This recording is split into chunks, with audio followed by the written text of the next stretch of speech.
The kingdom of Vaelthar was a land of shadows and whispers, where the mountains touched gray skies and the rivers ran dark beneath the thick forests.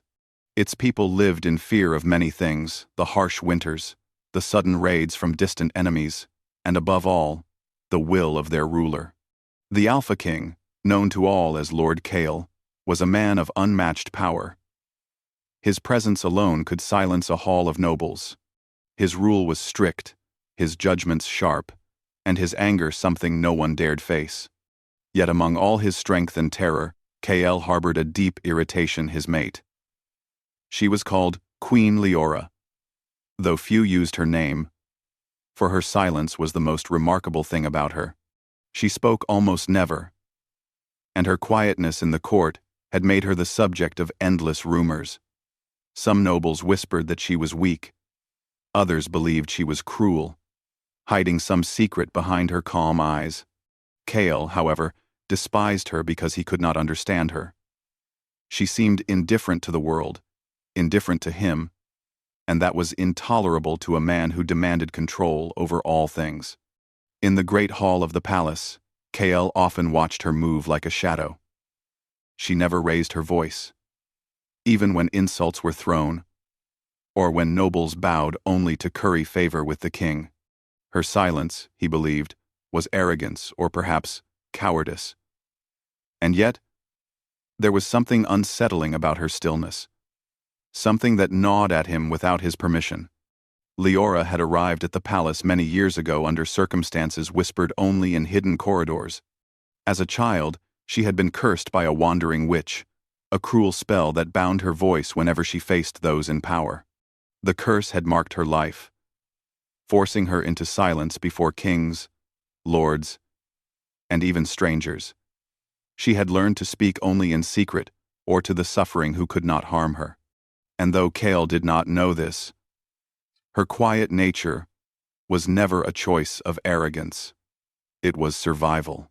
Despite his dislike, Leora never defied him openly. She moved with grace, attending the ceremonies and feasts, but her eyes often wandered, drawn to the city beyond the palace walls. There, the people suffered silently under the shadows of the plague that had begun creeping through the streets months ago. Her heart ached for them, and her steps often carried her toward the gates, where she slipped quietly into the night, to offer help no one knew she gave. One evening, the king sat alone in the high tower of his palace, watching the candles flicker and the moon rise over the kingdom. He was restless, unable to quiet the irritation that always stirred when he thought of her. The court had gathered for the usual ceremonies, but Leora had remained near the edge of the hall, her head bowed, hands folded. His gaze followed her, sharp as a hawk, until she vanished from view, leaving the room colder than it had been before. Kale rose abruptly, the sound of his boots echoing through the hall. He knew the servants would speak of her retreat, would gossip that she had left the palace grounds entirely. He could not allow it. His pride, ever sharp and unyielding, would not permit a mate to move without his knowledge.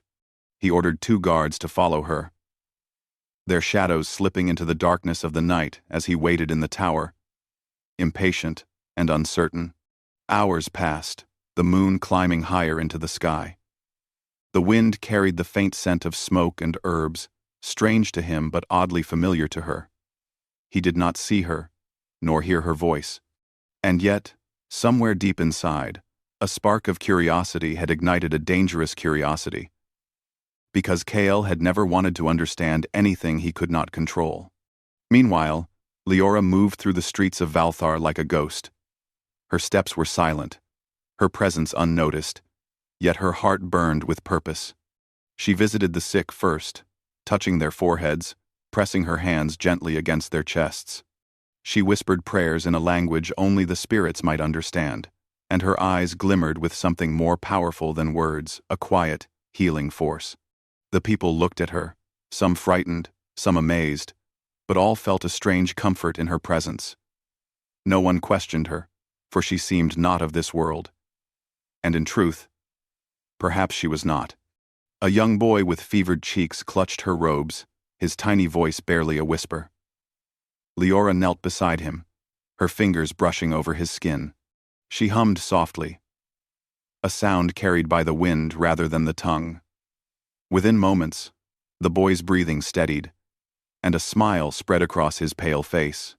Leora's eyes softened, and for a moment, she allowed herself a quiet sigh of relief. But the city was not kind to miracles in secret. Shadows lingered, watching her from dark alleys, curious and suspicious. The plague was feared, yes. But there were those who whispered of witchcraft, of curses, of a woman who dared to interfere with fate itself. Leora moved swiftly, guiding the boy to his home before vanishing into the night once more. Cale, still in the tower, felt a strange tug in his chest, a sensation he neither wanted nor understood. He had never been curious about another's heart or their unseen deeds, and yet he could not shake the feeling that something moved beyond the palace walls, something connected to his silent mate.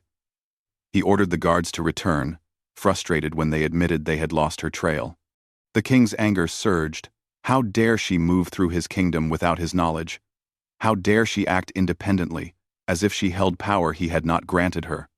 And yet, beneath the anger, beneath the pride, a spark of something new stirred an unease he could not name. He had despised her for years, yet now he was drawn toward her, compelled by curiosity, irritation, and an emotion he did not recognize. Worry. That night, as the palace slept, Cale wandered the high towers alone, looking down at the streets below. There, beneath the silver light of the moon, he saw a figure moving with grace, her hands glowing faintly with a light that was not fire, not flame, but something older, something alive. She was healing a woman who had collapsed in the square, her touch gentle, her eyes luminous with concern. And for the first time, the king felt the stirrings of awe followed immediately by the sting of shame. He had judged her wrongly, despised her wrongly, and yet he had no words to confront the truth. He was a king, a ruler of lands and armies. But here, in the quiet of the night, he felt powerless to understand the depth of her courage and kindness. Then, as he prepared to descend and confront her, a scream broke through the night. Not a scream of fear, but of sudden agony, a sound that made his heart leap. He raced through the streets, following the cry, only to find that Leora had vanished. The woman she had healed now stood, trembling but alive, while the healer herself was gone, leaving only a faint scent of herbs and something undefinable, like magic, in the air. Cale stood in the empty square, his cloak heavy around him, his chest tight with emotions he could not name. The people had seen her, yet they could not speak of her to him. And he, the Alpha King, who had ruled through fear and force, felt something entirely new: uncertainty, awe, and the first flicker of respect for the woman he had long despised. Above him, the moon cast pale light over the kingdom. And somewhere in the dark streets, Leora continued her silent journey, healing, protecting, and offering life to a people who had almost forgotten hope. The king clenched his fists, knowing that tomorrow he would have to confront the truth he had avoided for years. His silent mate was no weak woman. She was something far stronger and far more dangerous to his heart than he had ever imagined. And in that moment, beneath the quiet moon and the whispering shadows of Vaelthar, Cale realized that his long-held hatred had begun to shift, though he did not yet understand why. He only knew that he would follow her, learn her secrets, and perhaps, in time, learn the power of a heart he had refused to see. The night carried on, thick with mystery, and as Cale returned to the palace, he could not shake the image of her glowing hands, the quiet determination in her eyes, and the realization that for the first time in his life, he might be powerless, not before armies, nor before enemies, but before the silent woman he had once despised. The first true chapter of their story had begun, and the king did not yet know that the world he had ruled with iron would soon be changed by the quiet courage of the woman he had ignored for so long. The night after Kael had seen her vanish, the Alpha King could not sleep. His mind raced with images of Leora moving through the streets, her hands glowing faintly, her eyes filled with quiet determination. He had spent years despising her silence, condemning it as weakness or pride. Yet now, a strange unrest twisted in his chest. She was no weak woman. She was something more, something he had never understood. By the time the moon climbed high, Kael's decision was made. He would follow her, not as a king commanding his guards, but as one who needed to see for himself the truth of her secret. Wrapping a dark cloak around his shoulders, he left the palace silently, descending the spiraling steps of the tower and slipping into the cool night air. The streets of Valthar were empty, except for the occasional guard who patrolled at a distance. Kael moved swiftly, silent as a shadow, his sharp eyes scanning the paths and alleys. The scent of herbs and smoke from fires of desperate families lingered in the air. He followed it instinctively, knowing it would lead him to her. It did not take long. Around the bend of a narrow street, he glimpsed her again. Leora knelt beside a man lying on the cobblestones, pale and trembling. Her fingers traced lines over his chest, and her eyes shone with a light that was not of the moon but something warmer, alive. She hummed softly, a melody that felt older than the mountains themselves. Kael froze, unsure if he should reveal himself or remain hidden. The man coughed, his breathing easing. Leora pressed a small vial of liquid to his lips, and he drank. Relief softened his features. She straightened slowly, brushing her hair back, and moved on to another house. Kael's heart pounded in his chest. He had never seen power like this before, not in battle, not in war. And yet, it was quiet, gentle, and terrifying all at once. He followed her through the streets, careful not to be seen. With every step, he began to understand the depth of her work. Houses that had been silent with illness now held whispers of life. Children's cries softened into laughter. The sick were given herbs, water, warmth, and a presence that seemed to mend their spirits as well as their bodies.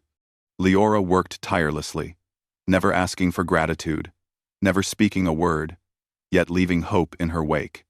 Kael's admiration grew, mixed with confusion.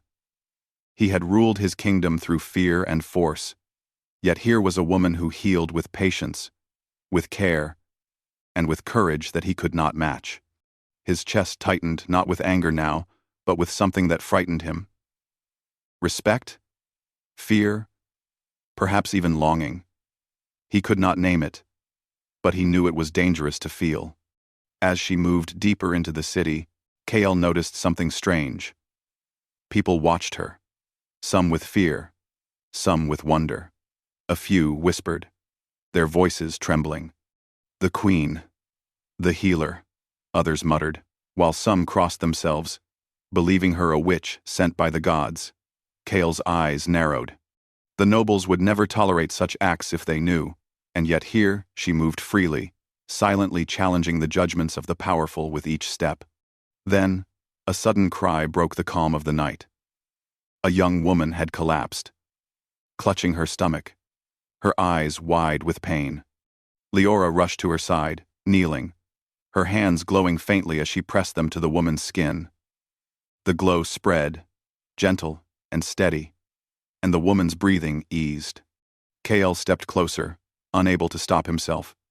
He watched her with a strange mix of awe and fear. He had never seen such control, such strength. Yet she remained silent, her lips unmoving, her eyes locked on the suffering before her. He wanted to speak, to demand her explanation, but no words came.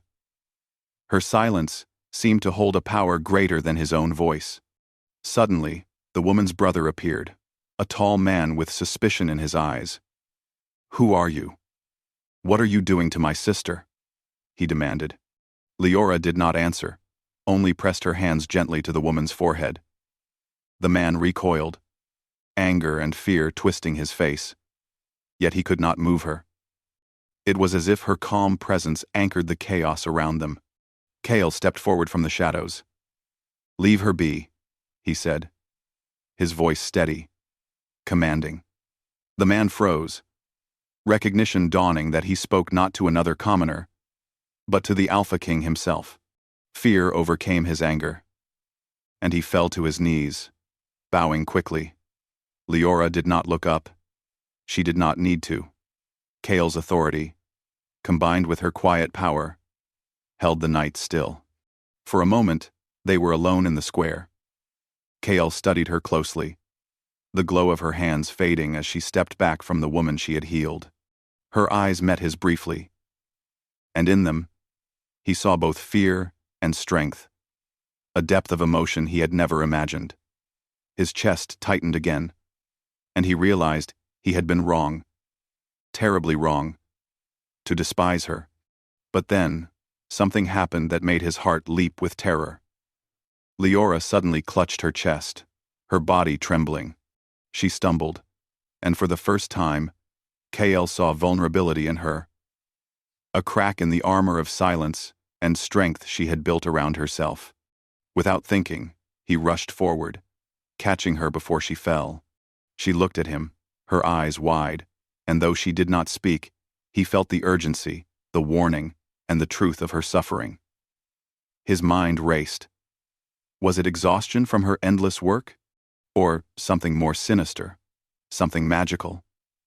He remembered the whispers from the city, the old tales of a curse that bound the queen's voice. And he wondered, could this be connected? Kale lifted her carefully, feeling her small weight in his arms. He could sense the strain of her power, the effort it took to help those around her, while remaining silent, invisible, and strong. For the first time, he felt both awe and guilt. He had judged her for being silent, for being still, for being something he did not understand. And now, seeing the reality of her struggle, he realized how blind he had been. He carried her to a quiet alley and set her down on a bench, brushing hair from her face. She did not speak, did not protest, only allowed him to hold her for a moment. Kale's chest ached as he watched her, understanding dawning in a way it never had before. She was not weak. She was powerful. And her power had nothing to do with swords or armies. It was in her courage, her care, her sacrifice. Finally, she moved, stepping back and bowing her head slightly, a silent acknowledgement of his presence. Kale's mind raced. He wanted to speak, to demand answers, to break through the silence he had once scorned. But he knew better. The woman before him held secrets that even he could not command, and he would need patience, something he had rarely practiced in his life. He watched as she rose and began walking again, moving deeper into the city to continue her work. He followed, his presence now silent, a shadow among shadows. The night stretched on, filled with whispers, soft cries, and the faint glow of her healing hands. Kale's understanding grew with each step. He could no longer despise her. He could not. But he also understood that she was still a mystery, a puzzle he could not yet solve. Her silence was not empty. It was full of meaning, of power, of life he had ignored for too long. And as the first light of dawn began to touch the rooftops of Valthar, Kale knew one truth he could not deny. He would follow her, protect her, and perhaps, in time, learn what it meant to truly see her. The city slowly awoke, unaware of the quiet hero walking among them, of the king who had begun to understand her for the first time. And somewhere, beyond the streets and the shadows, the curse that had silenced her for so long stirred, sensing the shift, waiting for the moment when its hold would be tested by the strength of both queen and king. Kale did not yet know what dangers lay ahead. He did not know that the nobles would soon grow suspicious, that jealousy and fear would threaten them, or that the very magic that made her strong might also make her vulnerable. He only knew that he could not leave her side, that her silent courage had captured something within him he had never thought possible. As Leora moved further into the dawn-lit streets, Kale followed closely. And for the first time, the Alpha King of Vaelthar felt something he had never imagined. A need not to control, but to understand. And in the quiet, golden morning light, a new story began, one of trust, of hidden power, and of the slow, inevitable shift from hatred to something far more dangerous.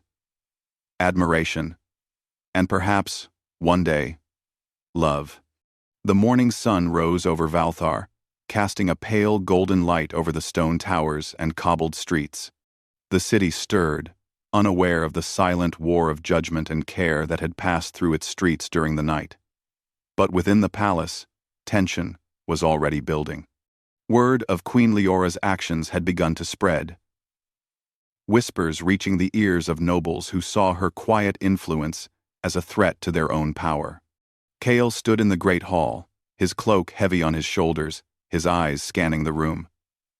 The nobles murmured among themselves, glancing at the empty throne beside him, hinting at his mate's absence. The king's jaw tightened. He had never cared much for the opinions of his council. Yet now, with Leora moving freely in the city, he felt a strange conflict. Protecting her meant defying centuries of tradition, challenging the fear that had kept his kingdom in line. He could not ignore it. Leora's courage and compassion had changed something inside him. The hatred he had once felt toward her silence had begun to dissolve, replaced by admiration and a sense of responsibility he had never known. He remembered the way her hands had glowed, the lives she had touched, the quiet hope she had brought to the people. And he knew, with certainty, that if the nobles discovered her secret, she would be in danger. Meanwhile, Leora moved through the city with careful purpose. She visited homes, tended the sick, and offered comfort with gestures rather than words. Her curse weighed heavily on her, though she would never admit it. Speaking to those in power was impossible. Her voice had been taken from her in the presence of kings, a cruel enchantment from her past. But her silence did not stop her from acting, from giving, from healing. It made her more observant, more patient, and more powerful than anyone in the city realized. Yet danger was near. Among the nobles, envy and suspicion grew like wildfire. Some whispered that the queen was using forbidden magic. Others claimed she had charmed the king, gaining influence through trickery. Kale knew these thoughts were false. Yet, he understood that fear was stronger than truth in the hearts of men. If he did not act, Leora's courage might draw fire she could not defend against. That evening, Kyle made his decision. He would visit her in the city himself, not as a king commanding authority, but as a protector. He found her at the edge of the market square, kneeling beside a small child who had fallen ill. Her hands glowed faintly, and her face was pale from exhaustion, but her eyes shone with quiet determination. She did not notice him at first. She never noticed him when he did not wish her to. "Leora," Kale said softly, stepping into the light. She froze. For a moment, she looked at him, and he thought she might turn and flee, as she often did when anyone entered her space unexpectedly. But she did not. She allowed him to stand beside her, her gaze steady, and for the first time, Kale realized how strong she truly was. "You cannot continue like this alone," he said, his voice low. "The people are grateful, yes, but you cannot bear it all." Her eyes flickered downward, then back up, meeting his. She said nothing, yet her expression spoke volumes. She had endured years of silence and hardship. She had carried burdens he could scarcely imagine. And now, here he was, offering protection, understanding, and perhaps something she had long been denied: trust. The king gestured for the child's mother to take her home. Leora stood, brushing her hands lightly, and Kale noticed a faint trembling in her fingers. He knew she had pushed herself to the limit, and the knowledge stirred both concern and admiration within him. "You are stronger than I ever imagined," Kale said, his voice almost a whisper. "I was wrong to judge you. You are not silent because you lack courage. You are silent because your strength is beyond words." For a moment, Leora's lips trembled as if she might speak. But the curse held firm. Her silence was her shield, and her prison.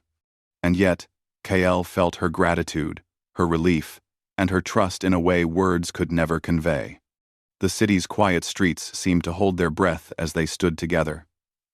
The king and his silent mate, bound by unspoken understanding. But even as Kael resolved to protect her, he knew the nobles would not remain silent. Envy and suspicion had roots that ran deep, and some among them would stop at nothing to challenge both the queen's influence and the king's judgment. That night, back in the palace, Kael summoned his closest advisors. "The queen will not be confined," he said firmly. "She moves through the city to help our people, and I will not stand in her way. Any attempt to harm her will be met with the full strength of my command." The council murmured in shock. Some whispered that the king had lost reason, while others feared the queen's growing influence. Kael's eyes swept across them, sharp and unyielding. "You will not speak against her in my presence," he commanded. Word of his decree spread quickly through the palace. Some nobles bowed in silent obedience, others seethed in secret. The Alpha King's temper and authority were well known, but his choice to defend a silent, misunderstood queen was unprecedented. And as Kael returned to the chambers he shared with Leora, he knew that the coming days would test both of them in ways neither could yet imagine. That night, as the moon rose high above Vaelthar, Kael watched Leora move through the palace garden. She tended the small plants and herbs he had long ignored, whispering to them softly in a language only the earth could understand. He approached quietly, and she did not startle. She moved with ease, as if he were always meant to be there. "I will not let them harm you," Kael said, his voice low but firm. "No one will." She looked at him, eyes steady, and for a moment, he felt as if she understood every thought he had yet spoken. Her silence was not emptiness. It was a language he had only begun to learn. Suddenly, a shadow moved at the edge of the garden.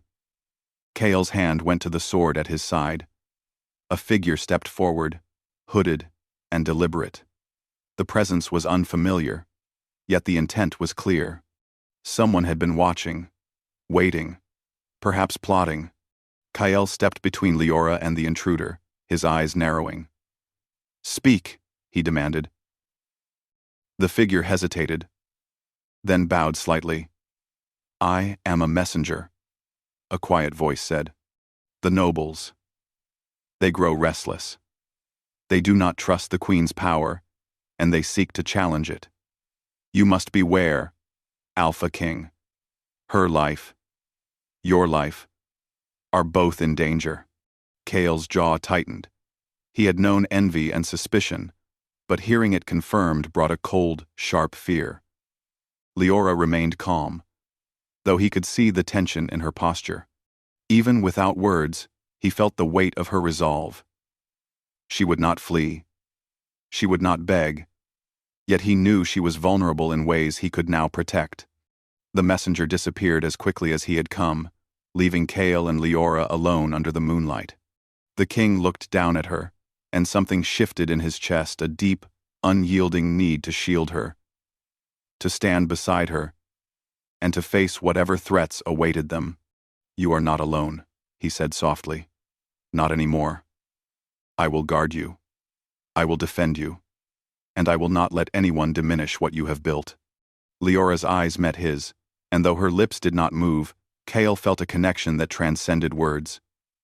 She was silent, yes, but her heart spoke to him, loud and clear. It told of courage, patience, and the quiet strength of someone who had borne the weight of the world without complaint.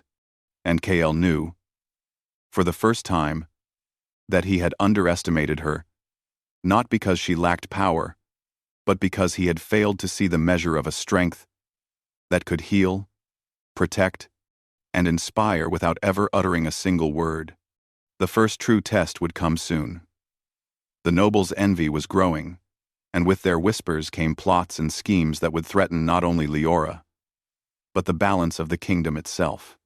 Kale would have to face them, defend her, and perhaps even change the way he ruled.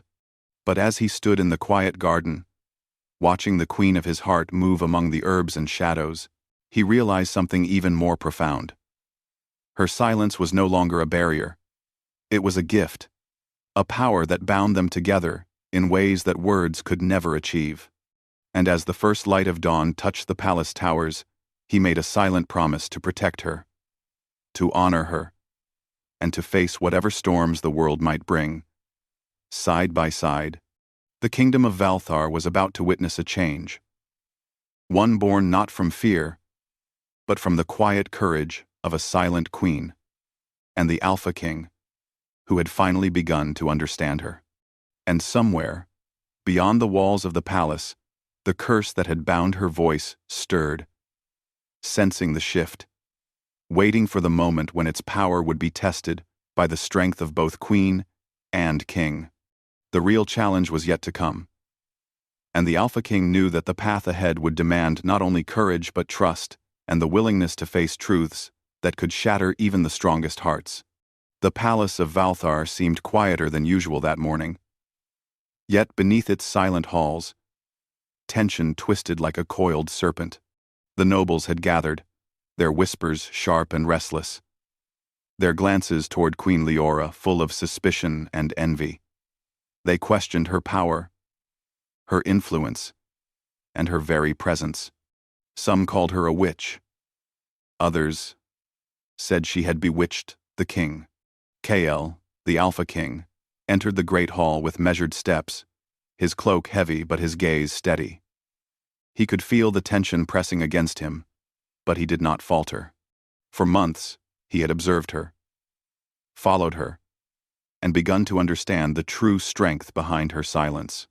And now, faced with the whispers of nobles who had long underestimated her, he would stand by her without hesitation. "Enough," Kael said, his voice echoing through the hall. The murmur of the courtiers stopped instantly. "The queen will not be questioned here.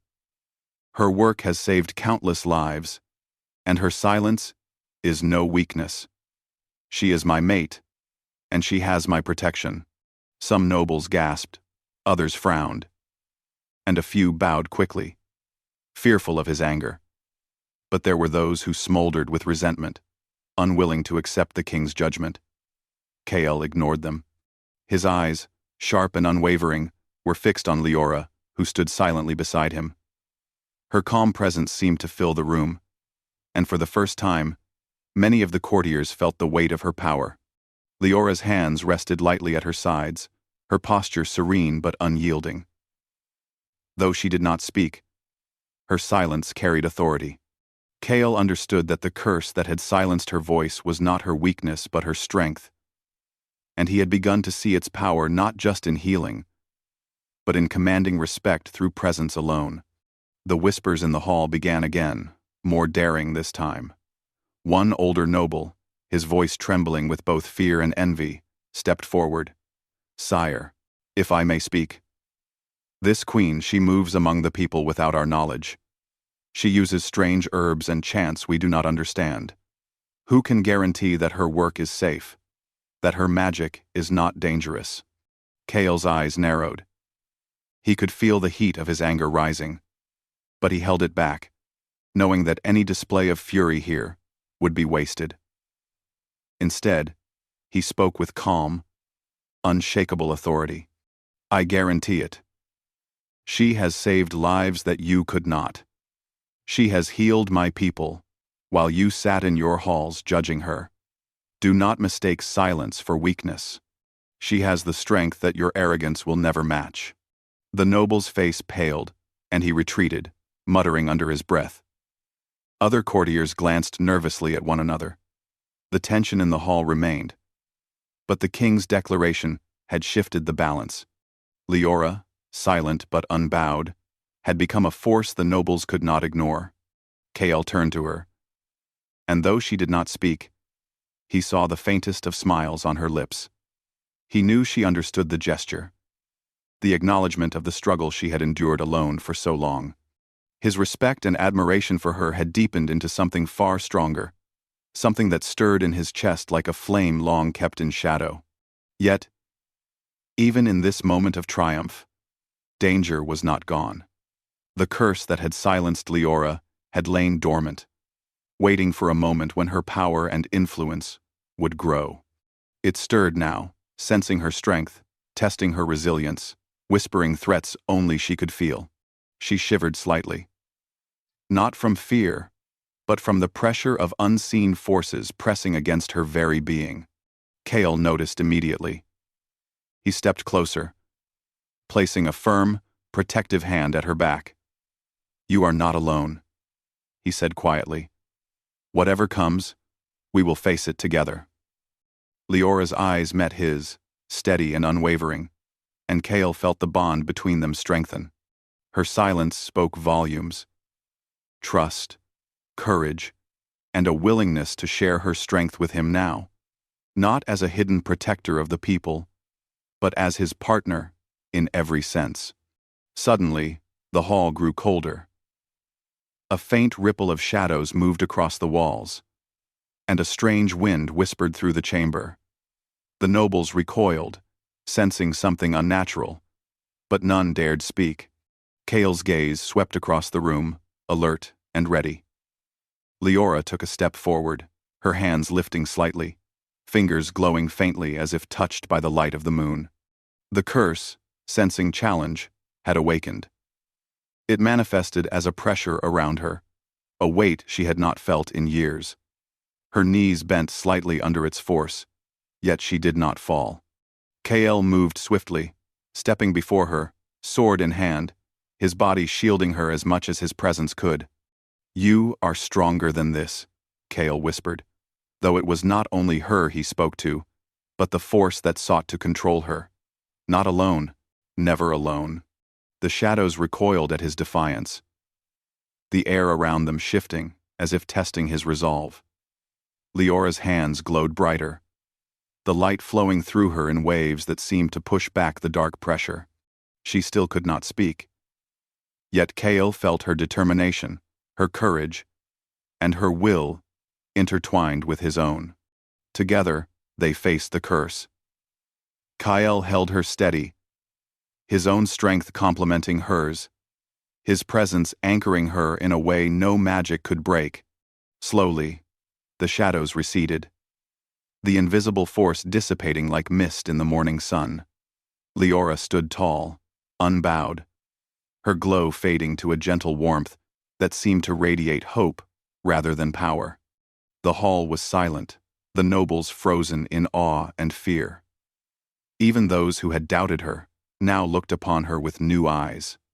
The queen, who had been silent, misunderstood, and underestimated, had revealed a strength beyond words, a courage that even the Alpha King had struggled to match. Kale lowered his sword, his eyes meeting hers. "You have done what no one else could," he said quietly, not with words, but with heart. Not with fear, but with care. And he paused, his voice catching slightly, "I will never doubt you again." Leora's eyes glimmered with a quiet warmth, her gaze steady and filled with a trust that had taken years to earn. Kale realized, in that moment, that her silence had not been a barrier between them. It had been a bridge, one that had carried courage, compassion, and love without ever needing words. The nobles, unsure of what to do, began to retreat. The power in the room had shifted irreversibly. Leora was no longer merely the queen, nor simply the Alpha King's mate. She was a force of life, hope, and quiet strength. A presence that demanded respect not through fear, but through courage and heart. As the hall emptied, Kale took her hand gently. The first time in many years their fingers met in public. Leora allowed it, her grip firm and confident, as if sealing the bond that had grown between them through nights of silence, fear, and courage. "You are my queen," Kale whispered, though it was also a promise, And together, we will face whatever comes next. I will not let anything harm you. Not the curse, not the nobles, not even fate itself. Her eyes shone with what seemed like the faintest smile. Though she could not speak, he understood her completely.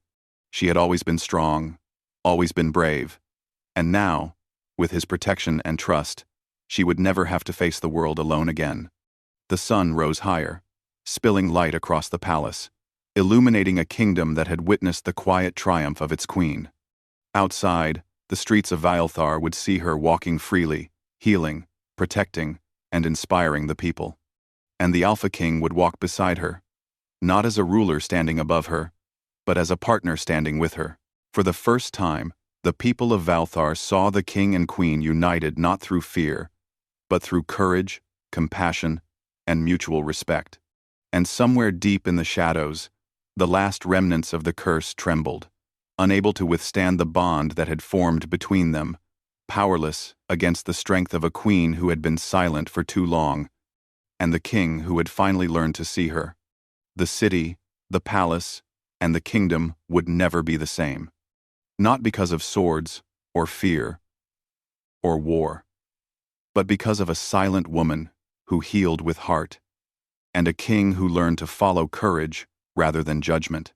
Together, they had faced darkness, and together, they would face whatever came next, unshaken, united, and ready to protect all they loved. The Alpha King no longer despised his silent mate. He understood her now, and that understanding had transformed them both, their hearts, and the kingdom itself.